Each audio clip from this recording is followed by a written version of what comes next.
reentry journey. What would be one word to describe this journey? Heartache. Enriching. Gratitude. Unapologeticness. Hope. Elevating. Passion. Resilience. I say transformation. Determination. Intention. My word is compassion. Rebirth. Intentional. It's bigger than just walking down your probation and parole. It's changing your mindset, your lifestyle, and never returning to prison again. It's the reentry journey with Cardale Sims.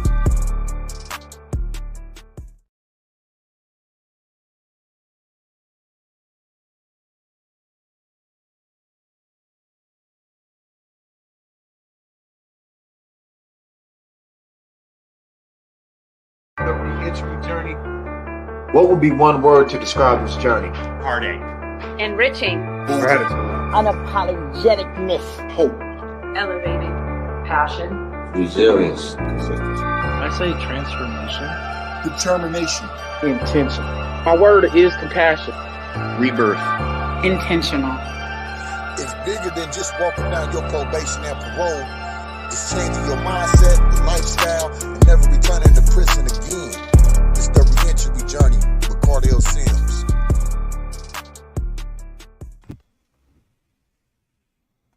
All right, man, we are back. Another episode of the reentry journey. I know it's been a minute. I know y'all ain't been seeing me hosting the podcast because I've been on the tour and the tour's been going great. Just to talk about the tour a little bit. First of all, before we even get started, man, this episode is brought to you by So. Inspire, motivate, support others.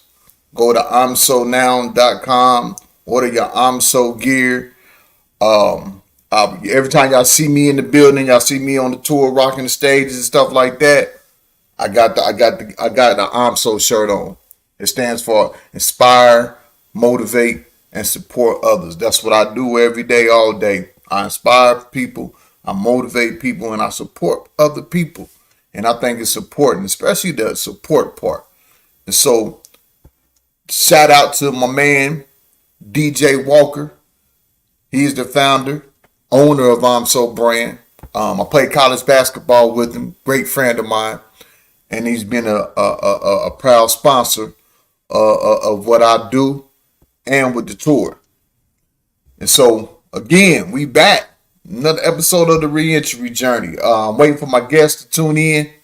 I see him in the comments, but I don't see him on the screen. I need you to go to your email and click on the email link for the StreamYard link that I sent you when we was going back and forth on the emails a couple of days ago. So yeah, it's the reentry journey, man. I appreciate everybody tapping in. Our guest today is Mr. Robert Holiday. Mr. Holiday has a journey that is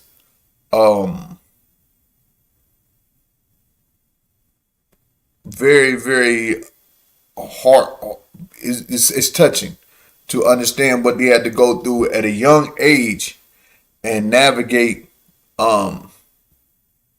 for survival at a young age, and going through his pitfalls and going through what he's been through and going through the cycle of incarceration and being able to bounce back from that.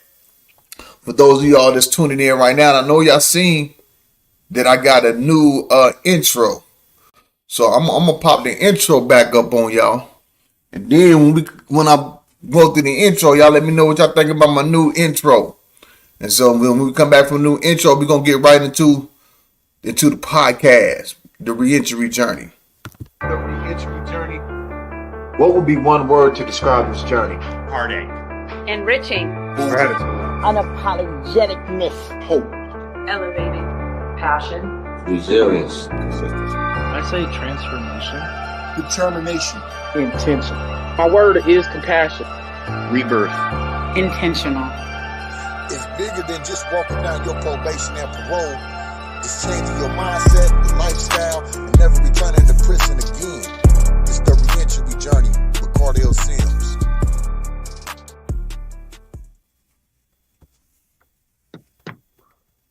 All right, man. We're back. Another episode of the Reentry Journey.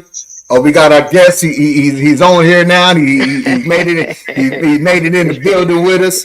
I like to welcome. I like to welcome you to the Reentry Journey. I know it's your first time. We really haven't really got the chance to really sit back and connect and connect with each other. But that's a lot of times when I do the podcast and I bring people on my podcast. It's also, eventually we end up networking together and, building some things together. So I think it's important for you to come on the podcast and share your story. So with no further ado, welcome to the Reentry Journey, Mr. Robert Holiday. Thank you. It's an honor, and I appreciate it, and I really am blessed by coming on here because I desire to get on some kind of podcast, and then had to pay all this money and whatnot to share my story, But I'm honored. Don't let me know that somebody been charging you to get on the podcast. They've been trying to charge you. They've been trying. Yeah, they be trying. Oh boy, it's a dirty game. It's a dirty game out here, man. It's a dirty game. Somebody. I mean, I guess. I mean, I can't knock the hustle, but I mean, come on. I mean, this is you got to give people an opportunity to share their story. So let those that's viewing in, know about you. Tell us about your story. Okay, so I'm from a city, Flint, Michigan. I was born and raised in Flint, Michigan, 1970. I'm relocated to Austin, Texas right now, but I left 3 years ago. Been in Texas 3 years ago. But yeah, I'm originally ran the streets from 82 to 94. I had lost some parents and broken dysfunctional family. My sister left and father passed, mom passed, and then I hit the streets at 14. I'm one of the original from the Juice Crew. You're from Detroit. If you ever heard of the Juice Crew. Yeah, I heard of the Juice Crew. Oh, you one of the originals? Oh, man. Yeah. I got the book. I wrote the book. I got the book on here. Y'all can get that boy. I'm gonna send What's it the to name you of the book? free. From the Juice here, from the Juice Crew. From the Juice Crew to the Cell Experience. That's right. Yeah. I'm gonna bless you with one. I'm gonna mail it to you whichever way you want to get it. And where can they go find that? So they can get this on Amazon.com or Kindle.com and Barnable Noble, or myself. So I got something too. All right. Okay. Bad. So what was it like growing up in Flint, Michigan? In the 80s and in the 80s. It was fast. It was fast paced, and like in the 80s, the rock came in. They had the shop. We had that shop. GM was down there. All the shop was there.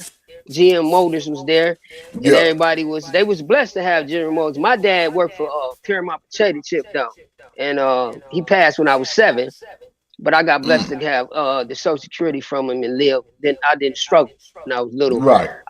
It was fast paced down there. They had, remember, Flint had the railroad track steel, and they were selling in the 70s, 50s, 30s. That's what it was. Railroad tracks downtown. They were selling steel and different stuff. Then the shop came with the automobile plant. It came Detroit, Saginaw, Flint.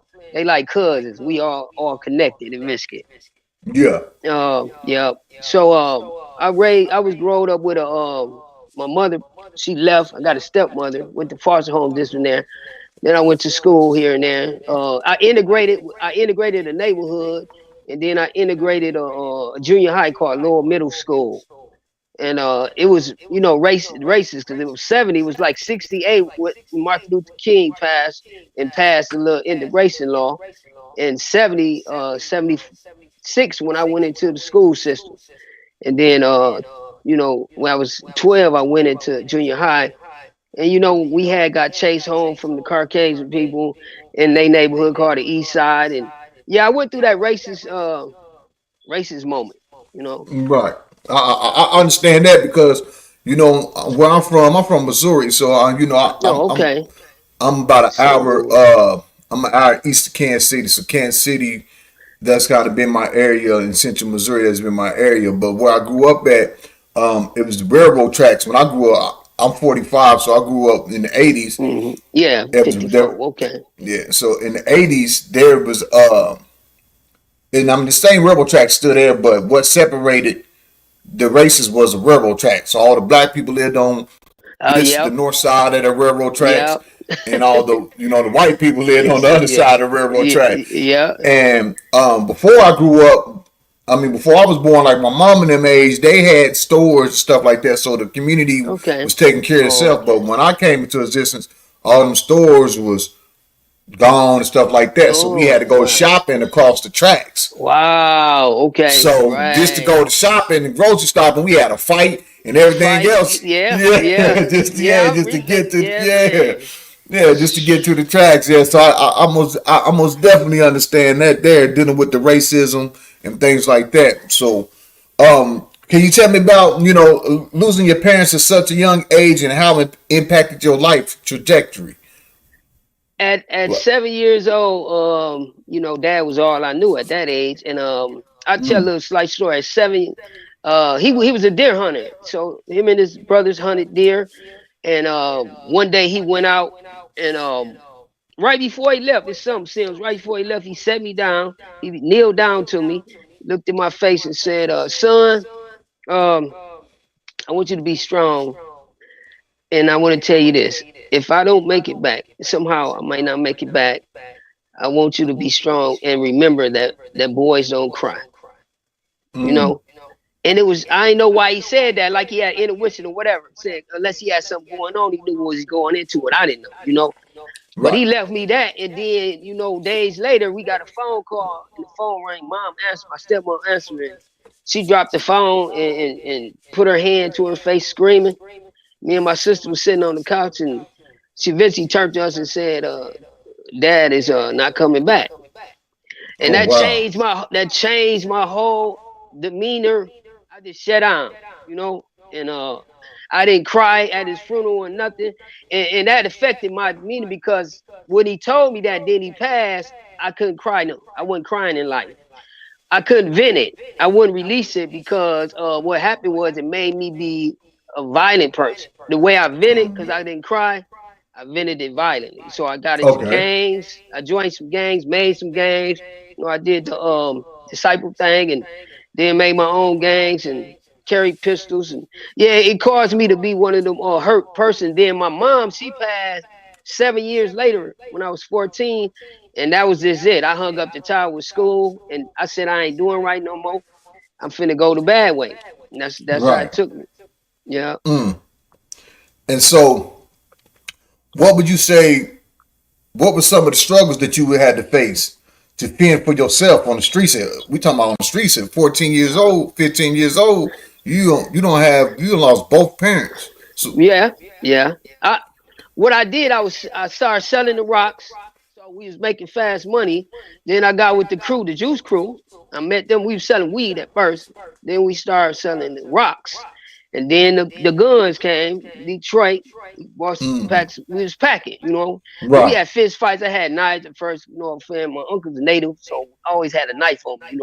And so I Okay. went to that. But Yeah, then you when the old guns school. Yeah, came, you old school. Yeah, yeah, you yeah, old had the school. Had knife. to keep the Right, knife on. right.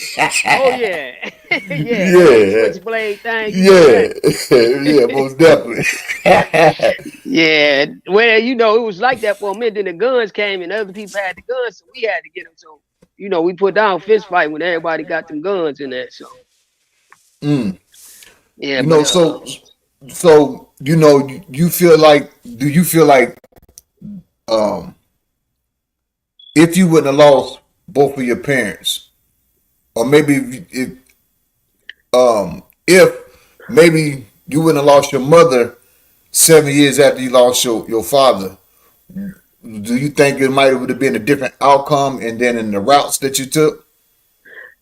Sims, I'm gonna say no. I'm gonna say not mom because mom she turned to a little alcoholic and she was in the street, Okay. so she All wasn't with right. us no more. When this how it happened. Dad bought a house.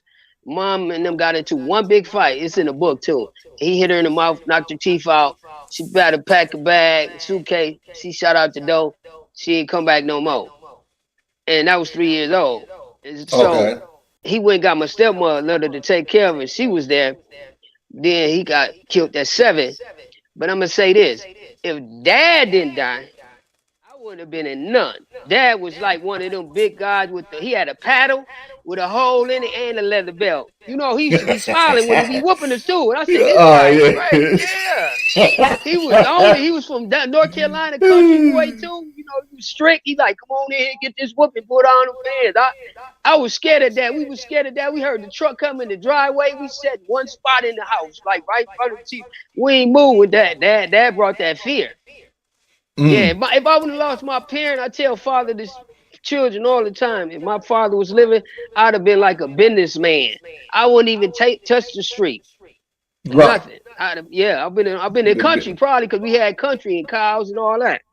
Oh, okay. So so y'all had he was into like you said, the country farming and things like that. You know what I think a lot of our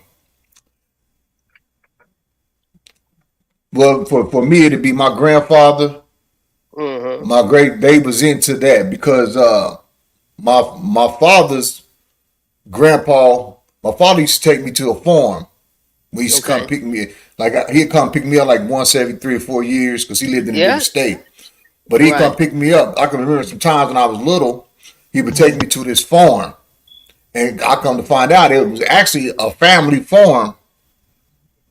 Later on down the road, one of my uncles died, and they had his funeral at the same farm, and they got a graveyard and everything else like that. I think that's the lost history, or the really kind of like the lost skill of our people.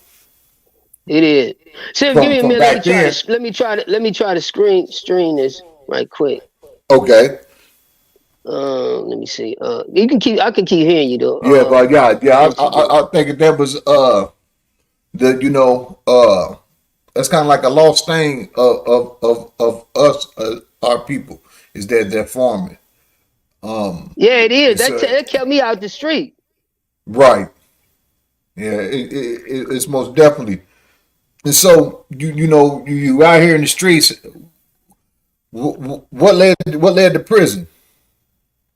So I did jail numbers of I did jail.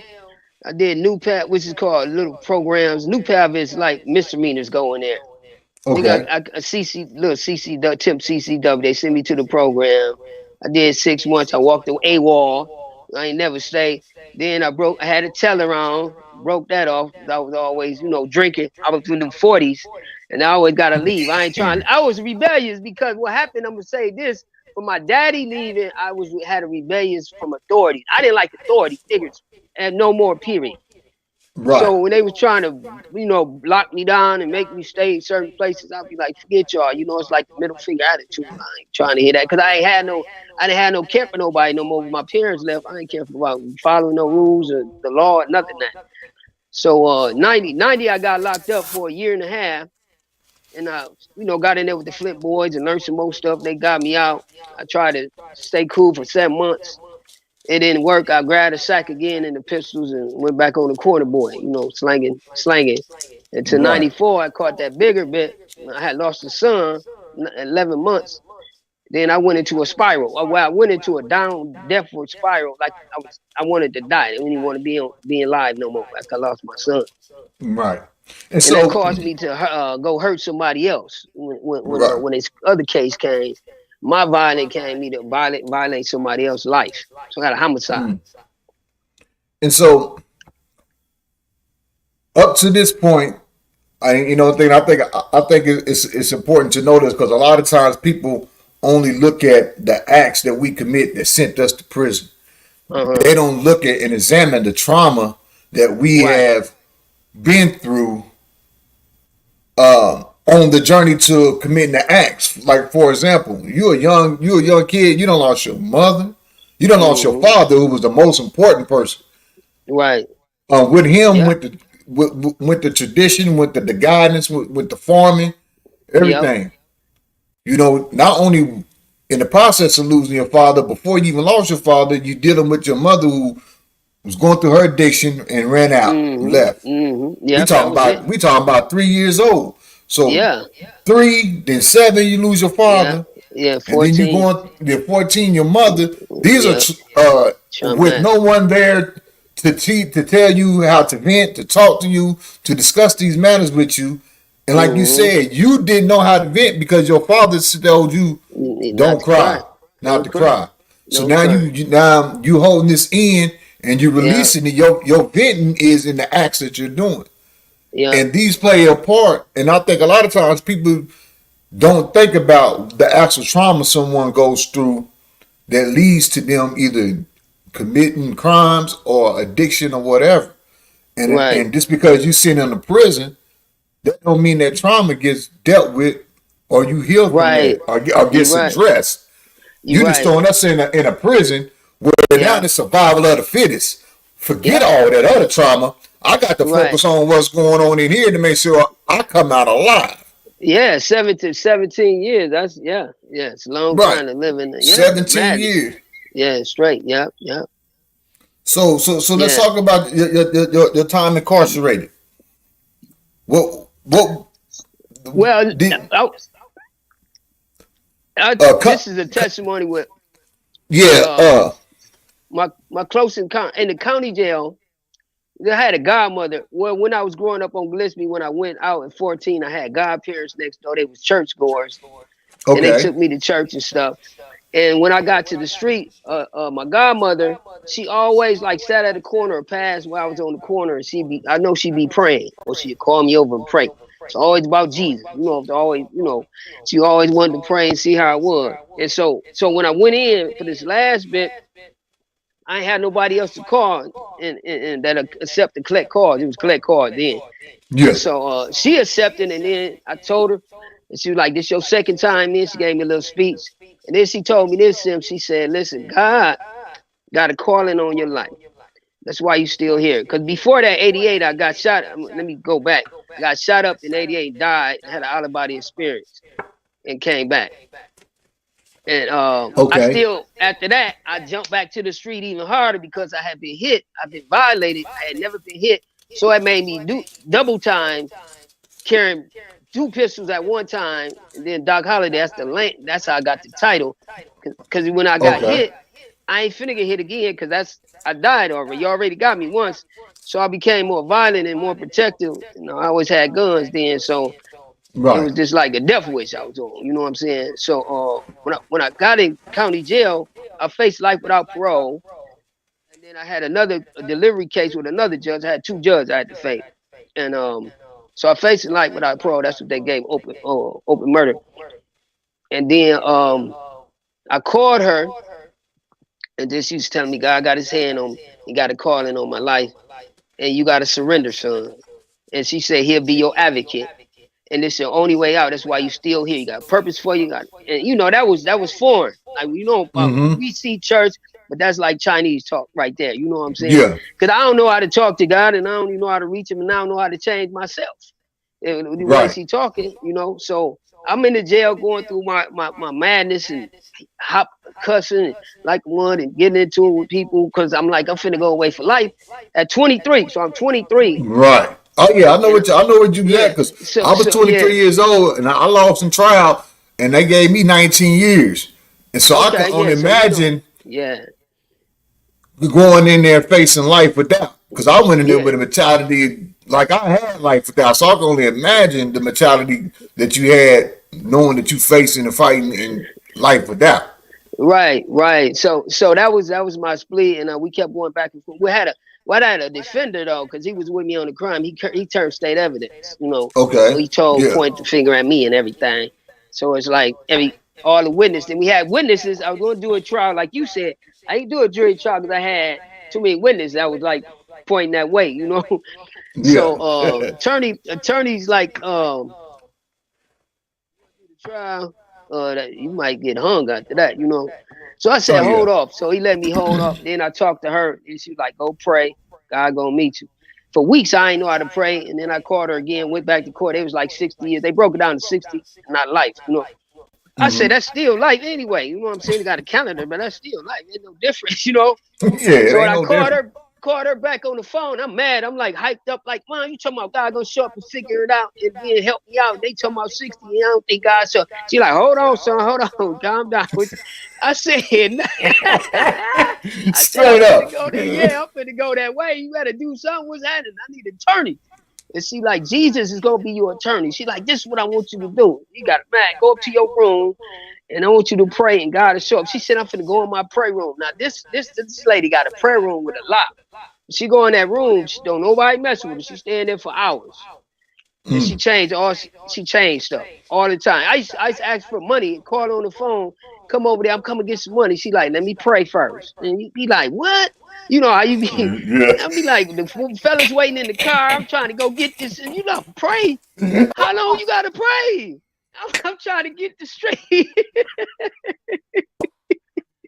She silence on the phone. I'm like, well, Right. boy looking at me. They like, what's up, man? I'm like, hold on, what you praying, man? Hold on. Right. I gotta wait. It's just $20 though. Right. Oh, So yeah, she was for real about it, yeah, though. she was serious. She's still alive. She 80 now. Okay. Yeah, she 80 now. So she prayed. And when I got in the county, she told me to do that. Then when I got up to the cell, I'm slamming doors. I'm mad. Got off the phone, slammed the phone. She talking about this God stuff. You know how we ain't even there. I slammed the door. I'm like, I need an attorney. I'm cussing out guys looking at me all in the pods. I went up, slammed the door, and the guards come running like, Doc, you better quit all this.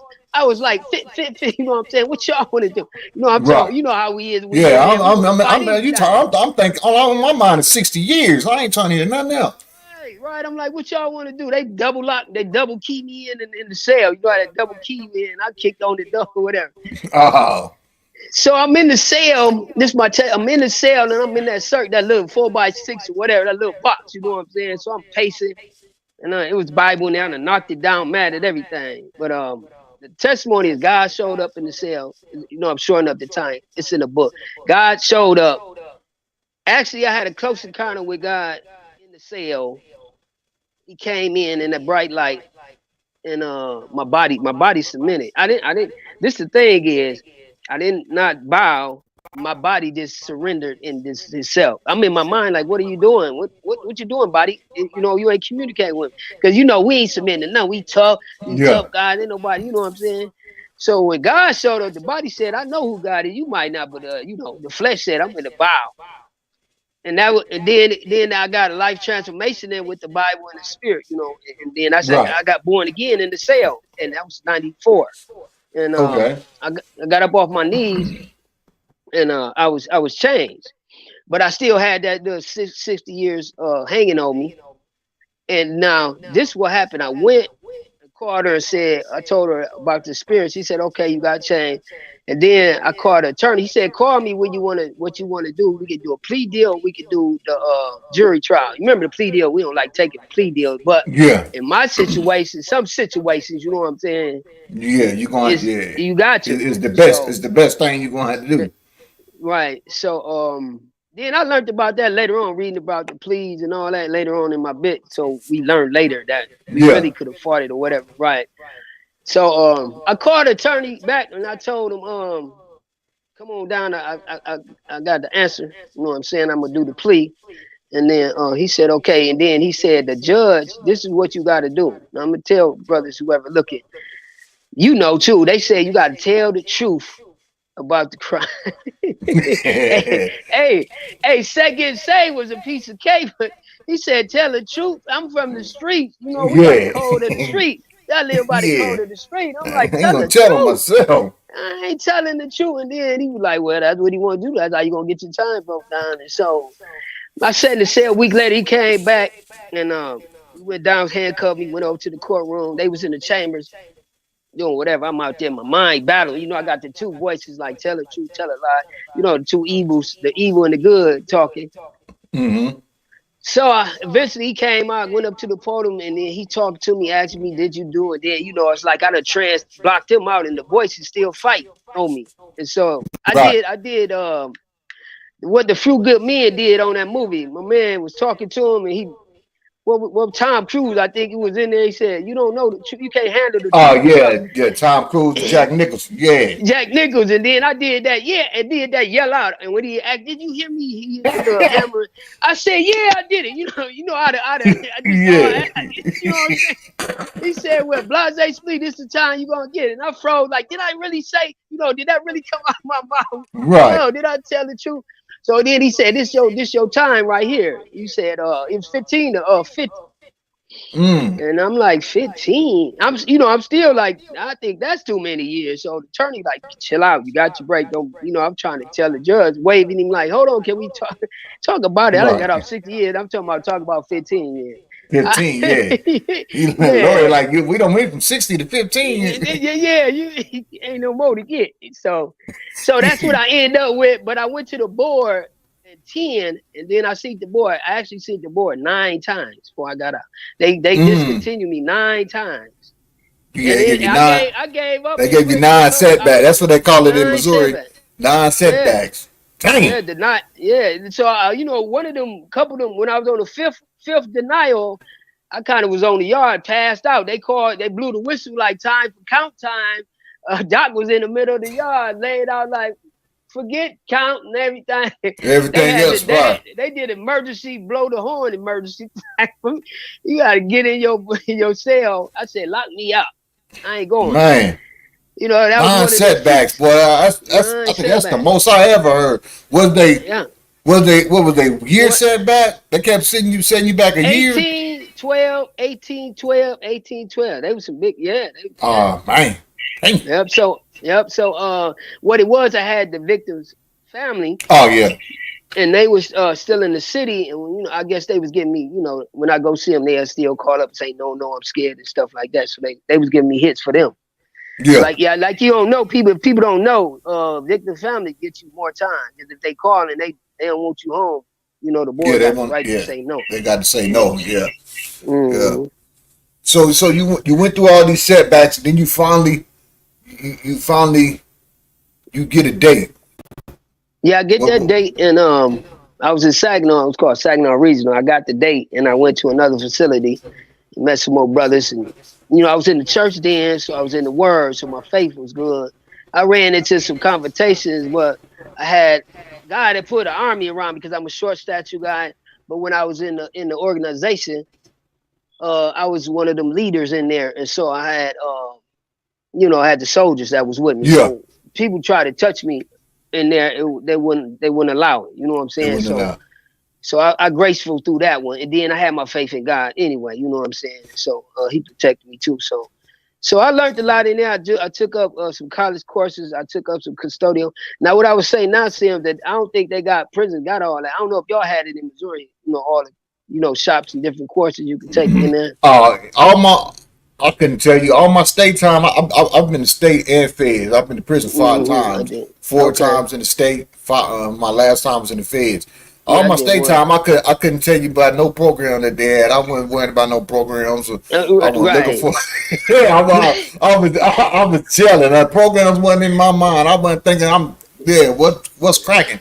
But then when I got to the feds, that's when I made the mindset. I was standing in the courtroom, and they picked me and my block up. 31 of us, conspiracy and gang activities. I'm like 34 years old, so I'm like, dang, man, you done spent from 15 to 15. This time, juvenile detention center, foster homes, county jails, prison. Like, why you keep finding yourself here? And then I don't think I came up with, like, you keep putting yourself in this situation, like, what you gonna do?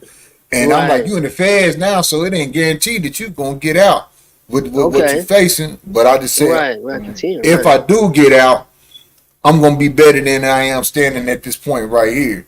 Okay. And so from that point on, I just started reading, and that's all I did was read and get knowledge. Start putting together. I didn't tell nobody what I was going to do.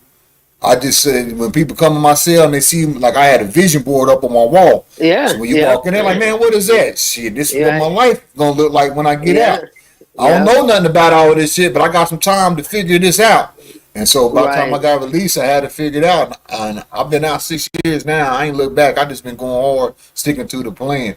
Doing that. So yeah, that's my. I wanted to hear your part because you said back and forth. So you started at 15. Yeah, I caught my first real serious case at 15, attempted murder. Ooh. Back on the racist thing where Oh, I'm the racing from. thing. Well, yeah. We host the Missouri State Fair, and so everybody Okay. come from everywhere. But it's really a big race thing because it's geared more towards the white people, but ain't nothing to do in our city. So when that happens Right. every year, everybody go out there, and this is back in the early. This is like 94, 95. Okay. So Right. shoot, white dudes came out. We was leaving out there. White dudes got the tripping. They had a chain. We came out to figure out the white dude was chasing my partner around his car with a chain. Like, what's going on? Wow. So yeah. So we went to the car. We was in the trunk. Me and my partner. He grabbed a crowbar. I grabbed a 2x4. We chased the Right. dude down. We started chasing him. We tried to run back in the fairground. We chased him in there, and then we just beat him, Yeah. almost killed him. Yeah. Beat him with the crowbar, ripped off tore off his lips and there. He was in the coma for like 6 or 7 months. So I went God, to juvenile detention yeah. center. That's 15. 15, Right. yeah. But because Yeah. I can play basketball, so while I was in the juvenile facing that, I had some coaches go talk to the Okay. judge. They had the connections stuff like that. Okay. Yeah. Yeah. Explain it to him like, yeah, Cardell's mom's on crack. He really taking care of stuff, Right. and y'all, and the judge Right. was like, Spoke all up right. for you. Right. Yeah, they put me in a Yeah. foster home and gave me a stipulation to graduate. Okay. I Yeah. graduated, but I still had this mentality like I Mentality. had to be in the hood. I had to be with my Yeah. people. I had to be with the gang. Yeah. So when I Yeah. graduated, I went back to the hood Yeah. and I had a basketball scholarship. So I was playing ball, but I was gang banging and selling dope all this time. Still. Then Yeah. Yeah. I dropped out of school and got full fledged, and that was it. That was it. Yeah. County That's jail, how I did. prison. I was boxing. Yeah. I was boxing and in the boxing, I was racing 60-yard dash. I was on track and field. Then I was boxing Yeah. good with my hands. And then when the crack came, you know what I'm saying? When drugs came, all that went out the window. I stayed on the corner making that cash. You know, Yeah, the cash that- took me away from all that. And That's what the race, that's, the thing about the race, we integrated the neighborhood. And then my dad got killed by a white man. And my mama was a native. She was full-blooded native Cherokee, and she was on plantation. So I got a double racing thing. So yeah. my case, that's my case too. The last one, it was Caucasian. So Okay. it was I had a murder and an attempt. So the other person died out, shot out the house and got away. So that's what I Right. was, you know what I'm saying? Because I was on that racist because they killed my dad. Because they You know what I'm could, yeah. saying? Anyway. And so Yeah. I went through school, junior high, and everything, and the streets racist. I snatched them off bicycles. If I see a white person, it's over. If I catch you, I'm getting you. You know what Right. I'm saying? So, but Yes. when I was in prison and God touched me, he worked it. He worked majority of it out, but still now, if I see it in you, I can sniff it out. I can see Yeah, it in you their can spot voice. it out. Yeah. I turn that way too. Like, you know what I'm saying? You like that? Then okay. You know what I'm saying? I'm gonna give it to Cool. you like that. You know, so you know. Right. But yeah, Yeah. So now that you've been out, you said you've been out. Now that you've been out, 13 years, right? I got out 13 years. 210 I got out. January 210 I got out, and I was released, and I went to so what happened when I was in there, it's a prison entry person. He was a professor at college from my city, and then he was a minister. So he visited me in prison because I really didn't have no placement. I didn't have a placement at the time. Right. And because what happened, the city had banned me from the city because the victim family. And then what happened was the other reason why I really got out, they moved to another city. And then that's when they came, and on my paper they said, well, the victim's family moved to another city. And I'm like, oh, that was my shout out, because I don't know if they would have continued to give me continuation. You might have got another setback. Yeah, so when they moved out, then that was my green light. I went back to the city, but I lived in the church. I actually lived in the bottom of the church when I got parole, and I stayed in this program. I went through a program too, had to do certain stuff. I had to roll in college first to stay in the program and get food and clothes. So and this is what I thought. This like your mentality, we had the same one. I'm like, I ain't never been to college. I ain't no college. I'm from the hood, from the block. You know what I'm saying? I don't know nothing about no college. I ain't never going to college. And when they told me that in the program, I went into college like a scared sheep. You know what I'm saying? I don't know about what college. I don't think I can make this. You know what I'm saying? So we always Straight had, up. but what happened, the streets had us like that because we was in the box. Not like, Because we was in this the is our box, hood. yeah. We don't know nothing but this box. You know what I'm saying? Outside of that box. Mhm. I said, I'm always be street before I got, God touched me. Yeah. But I rolled in it, got the little funds, refund money, and I was getting, Peel grants came through, free money came back. I'm like, got thousands off the check, and I'm like, okay, I'm good. So I rolled in college and I did general community, and I did social work at first. And then I majored in social work, then I majored in communication because I wanted to be a motivational speaker. Okay. And so what happened, I got married again. I got divorced and got married again, and I got divorced again, married again. Went that way. So Oh yeah. Yeah, man. You might as well not get married, man. Might as well just let it on go. But no, I'm in the marriage now. It's still Okay. road. We separated too again. We came back together. I still be shooting at it, like, get a partner. It'll work out. Keep on shooting at it. So you need somebody in life. So I went to college, and then my second wife, she helped me buy lawn stuff.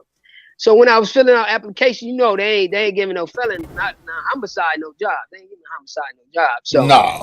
Yeah, I filled out application, and I said, Dave, I'm finna make my own business. Now that's what I'm gonna write a book about too. How to, how you come from setbacks. How do you overcome setbacks? You know what I'm saying? That's my next book I'm working on now. So I got lawn stuff. I got the snow, snow in Michigan. I got the snow blowers, the shovels. And then it was summertime. I got the lawn edgers and the lawnmower. Then I eventually got a truck. Hold it on the truck. Got the license right. My ID stuff right. Then got the truck. Then I up to a bigger truck. And then I got a trailer. Then I up to a zero turns and rider tractor. I had all equipment. I got 10 clients here, 10 clients next week. I was on with the lawn bin. I did so to 210 and to 217. I did lawn care, snow removal. Okay. Then I had plow trucks, and I had two plow trucks and blades and sorters on the back. And but my downfall, I had downfall. So my drinking to women. Okay. Right. That's why. That's why the marriage to divorce, the marriage to divorce, the marriage. Yeah. Okay.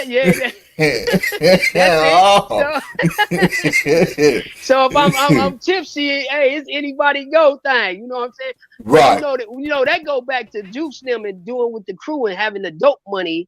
And living that glamorous lifestyle. That lifestyle, right. That hotel lifestyle, having chicks all over any chick I ever wanted, Right. So it wasn't out of me. So, even though God touched me, certain things wasn't out of me, Mm-hmm. That's the other setbacks, you know what I'm saying? Yeah, but what happened, I had an accident.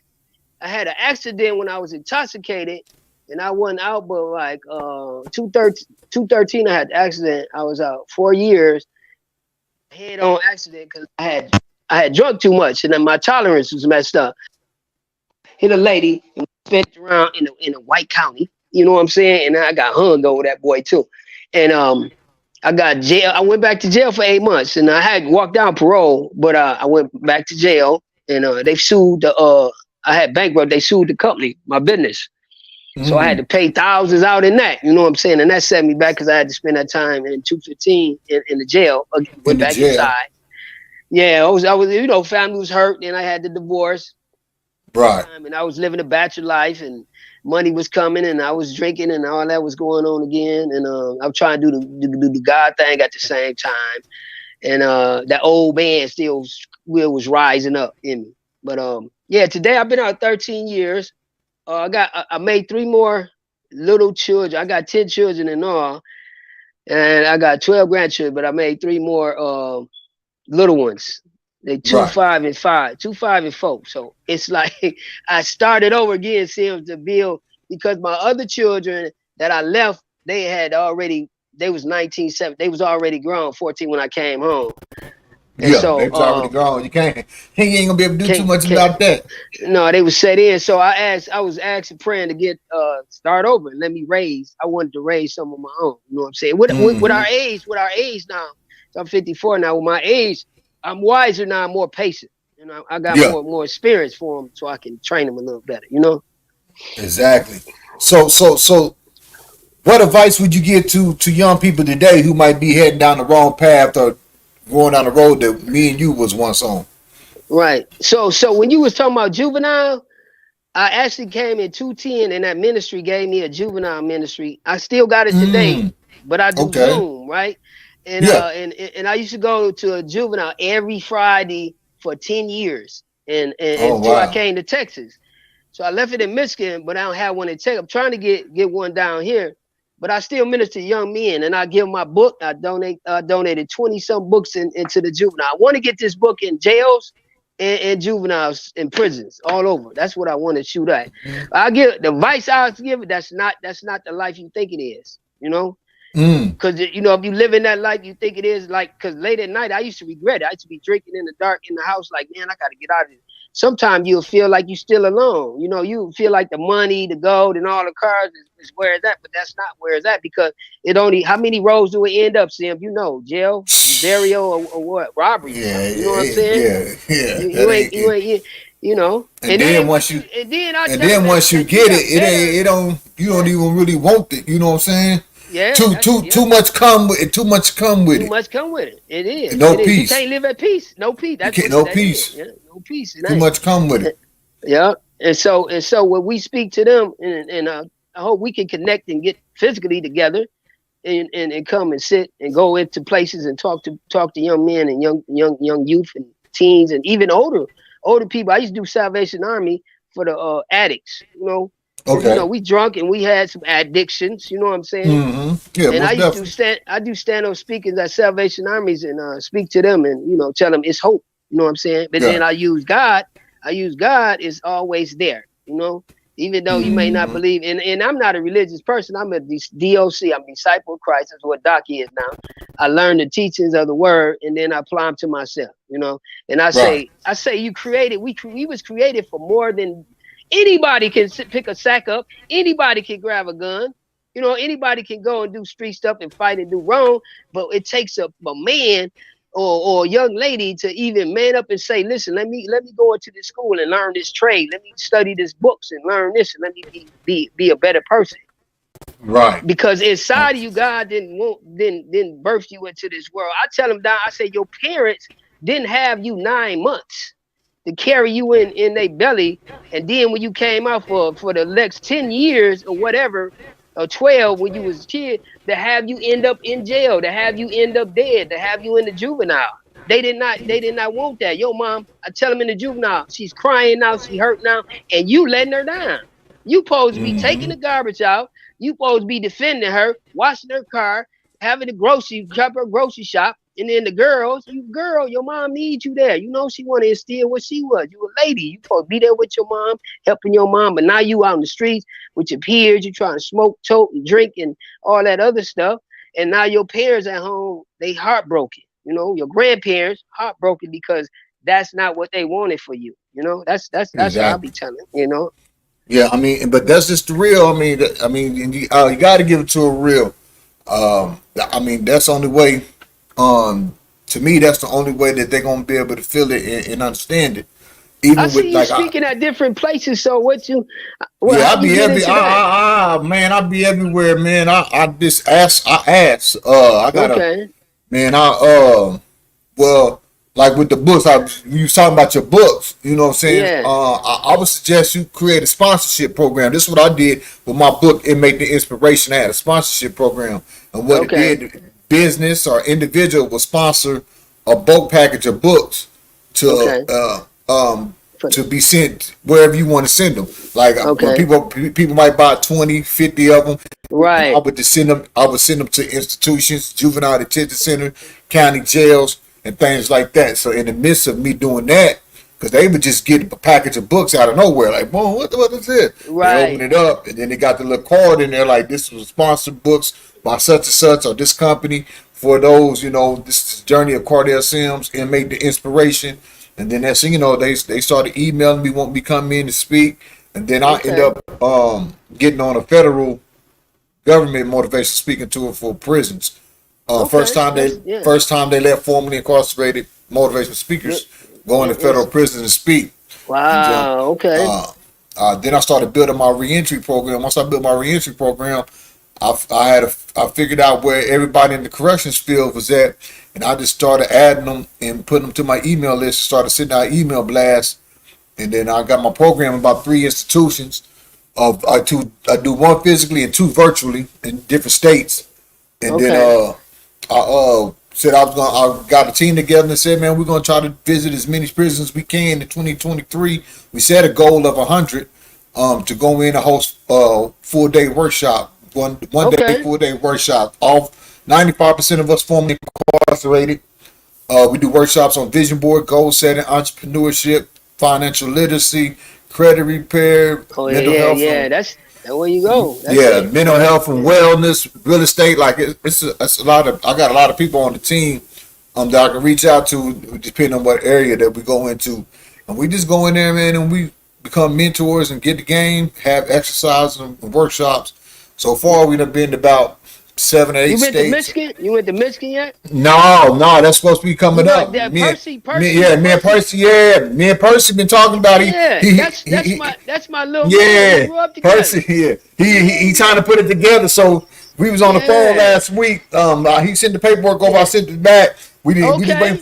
Okay. We waiting for some dates. So let Yeah. Percy. I know you tuning in. You know what Yeah. I'm Oh saying? yeah. Yeah, I let's was make it talking to happen. him on the horn. Yeah, Yeah. we was in the street and everything, He, man. he, We did was- our thing. he did. Oh, he went to Ohio. We did one institution in Ohio. He was there with us in Ohio. Percy and Yeah, I'm D proud of and him. I'm oh proud of yeah, him. he got a crazy story. He was in Ohio, and we was in Yeah. there talking to him doing the workshops, and he was one of the last people to go. The reason why I wanted him to go last because I want the people to see a full transition of Yeah.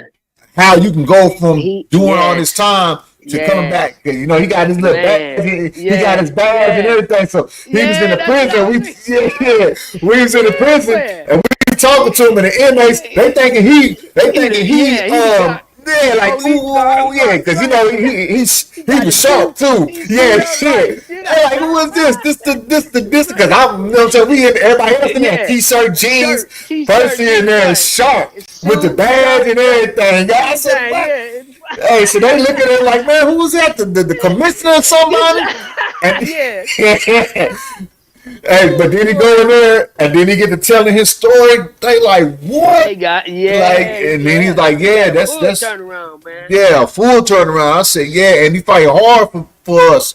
You know what I'm saying, and making sure we get our rights and everything. So Yeah. they seen that said, and then at the end they was like, boy, we thought you was the real Yeah, life the police or somebody. So, right.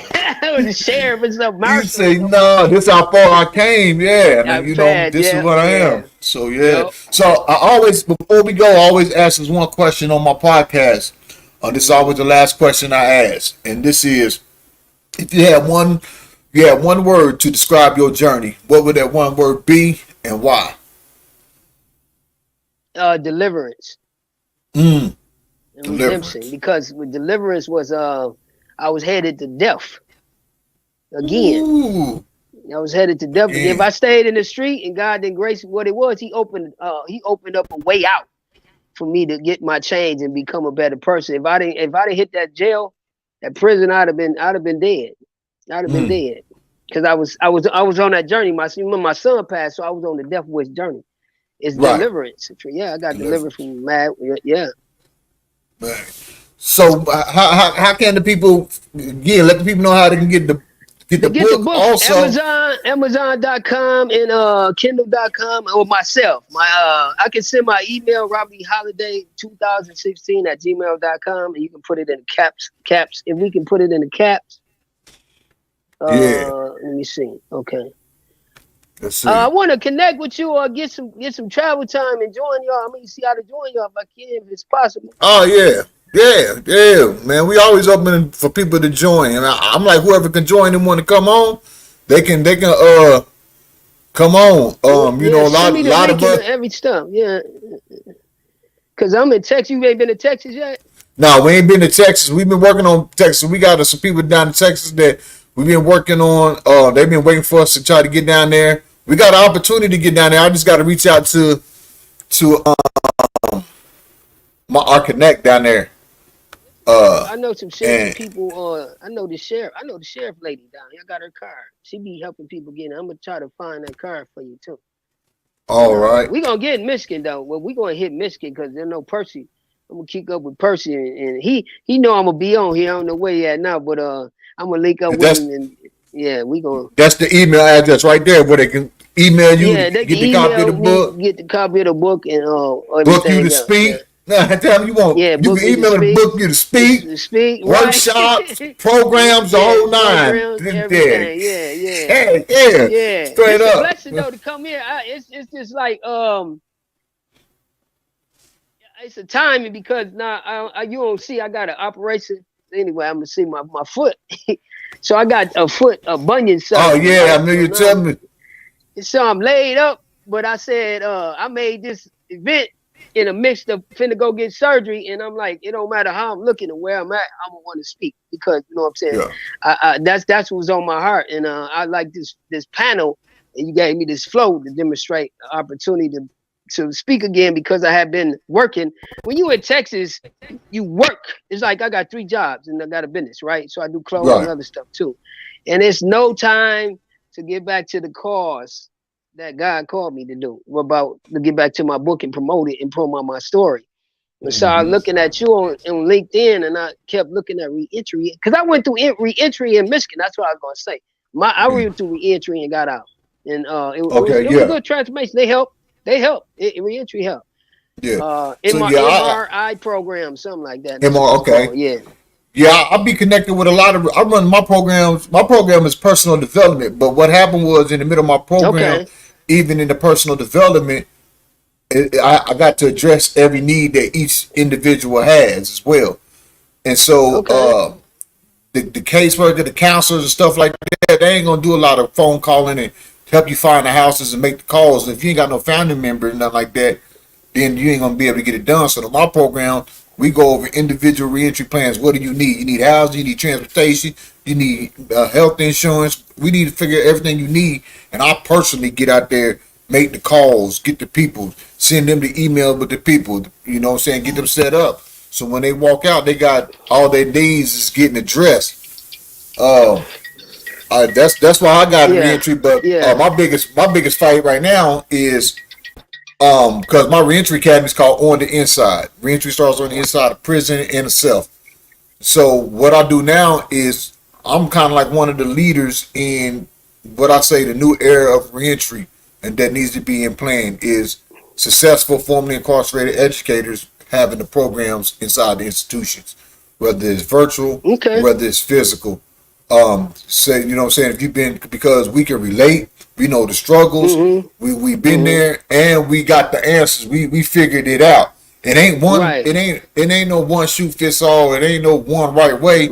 It's many Right. different programs. So like you said, you can go in there and teach a program on boy how to start a lawn care service or whatever Right. other Yeah. areas that you vastly knowledge in.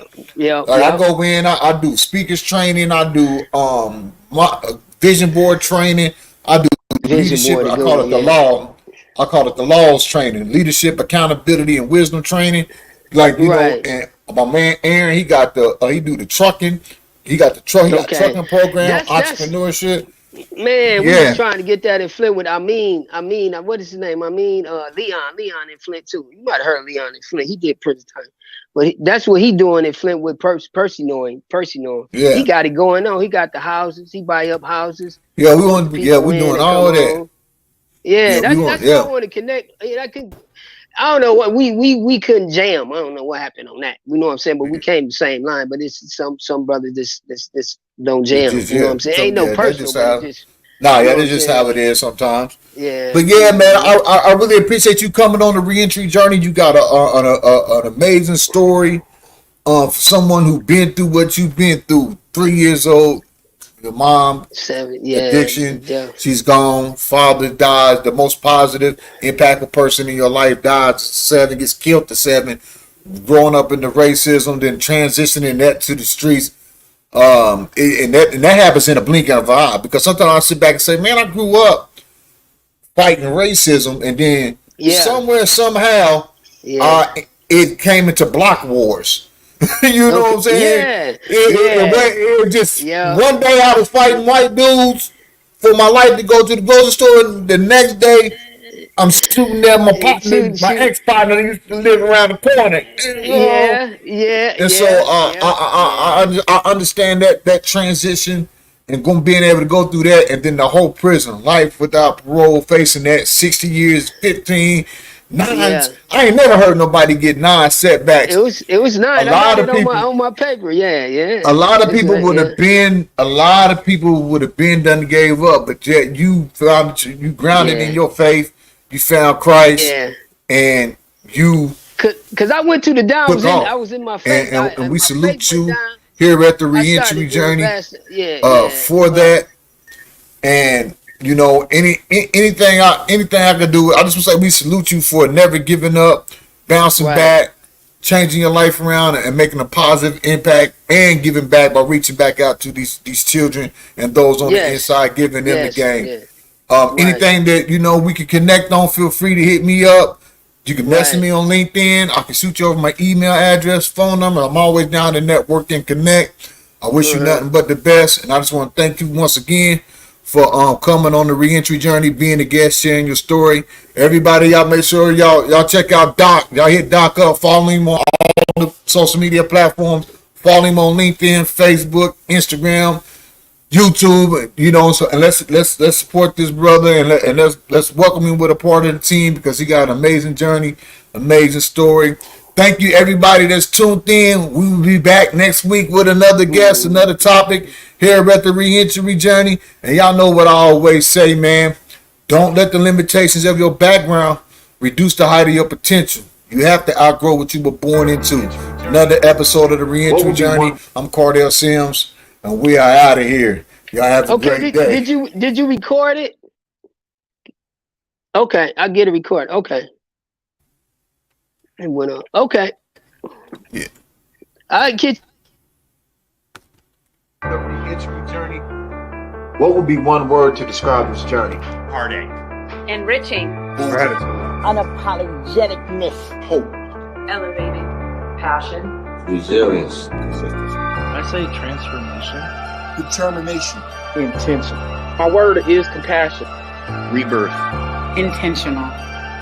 It's bigger than just walking down your probation and parole. It's changing your mindset, your lifestyle, and never returning to prison again.